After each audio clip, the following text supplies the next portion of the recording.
From the New York Times, it's The Headlines. I'm Tracy Mumford. Today's Wednesday, March 25th. Here's what we're covering.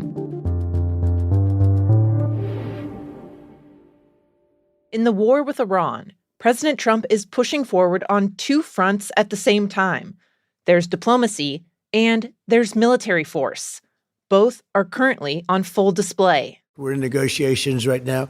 They're doing it along with Marco, JD. The Times has learned from two officials briefed on the diplomatic approach that the U.S. put together a 15-point plan to end the war with Iran and sent it over. We're actually talking to the right people, and they want to make a deal so badly. You have no idea how badly they want to make a deal. It's unclear what all is in the plan. The officials say it deals with Iran's ballistic missile and nuclear programs and shipping routes. It's also unclear whether Israel, which has been bombing Iran in coordination with the U.S., is on board with it. But it shows that the White House is eager to negotiate, to find an off-ramp to the conflict that's been driving up oil prices and rattling the economy. According to officials, the plan was delivered via Pakistan, whose army chief has emerged as a key go-between for the U.S. and Iran. Iran may have trouble delivering a quick response to the American outreach, though.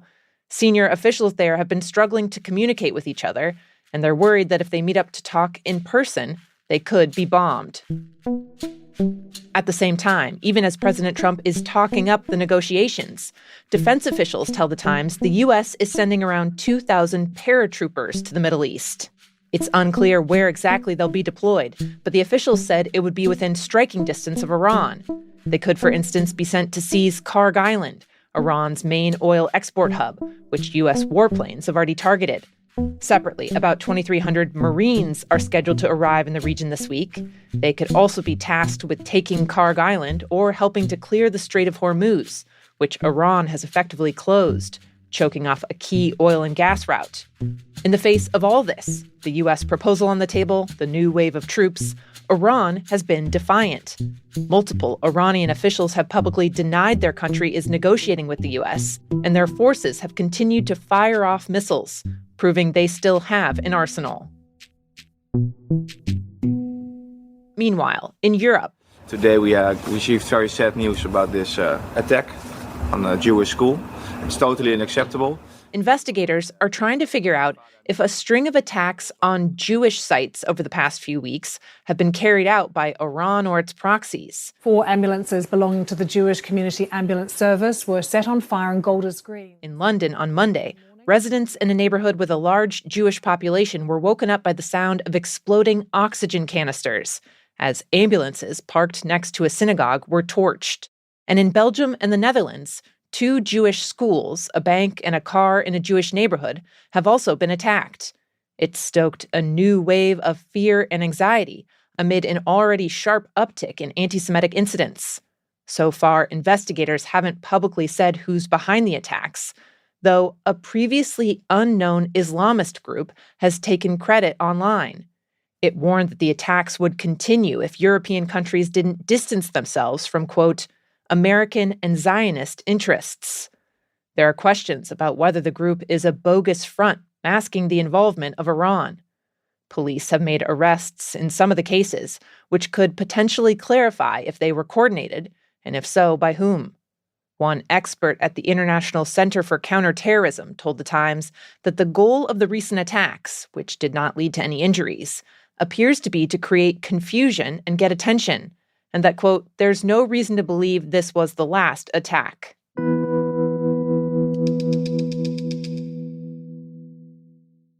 In the U.S., a special election last night in Florida handed Democrats a surprising win, right in President Trump's backyard. In a Palm Beach district that includes Mar-a-Lago, a first-time Democratic candidate beat out a Republican to flip a state House seat. The win is part of a broader trend. Since the 2024 election, Democrats have flipped more than 24 seats in battleground or Republican-led states, including Arkansas and New Hampshire earlier this month. Republicans have flipped 0. Democrats say the results show mounting anger at President Trump and his party, feelings that could carry through to November in the midterms. Republican strategists, meanwhile, have framed the losses as a kind of natural regression. It's become common for the party in power to lose seats after they take the White House. Notably, President Trump himself voted in yesterday's special election using a method he's repeatedly railed against: mail-in voting. Just this week, he called the practice, quote, mail-in cheating. He's been pushing Republicans to make it significantly harder to vote by mail, claiming without evidence that it's led to widespread voter fraud.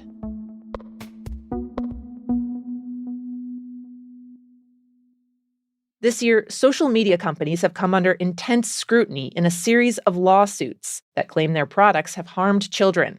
And yesterday, Meta, which owns Facebook and Instagram, faced one of its first major losses in court. A jury in New Mexico found the company misled people about the safety of its platforms and enabled the sexual exploitation of young users. To build their case, state investigators posed as kids online to show how vulnerable they were to predators. They said they found Instagram in particular was a, quote, breeding ground for exploitation. The jury said Meta must pay $375 million in damages, and there could still be more fallout. In another upcoming trial, the state's attorney general plans to ask the court to order Meta to make changes to its apps to make them safer for young users. The fight in New Mexico is being closely watched by parents, policymakers, and the tech industry. There's been a push to also force changes at TikTok, Snap, and YouTube. In a statement, a Meta spokesman said that Meta will appeal the New Mexico decision and that the company is, quote, confident in our record of protecting teens online.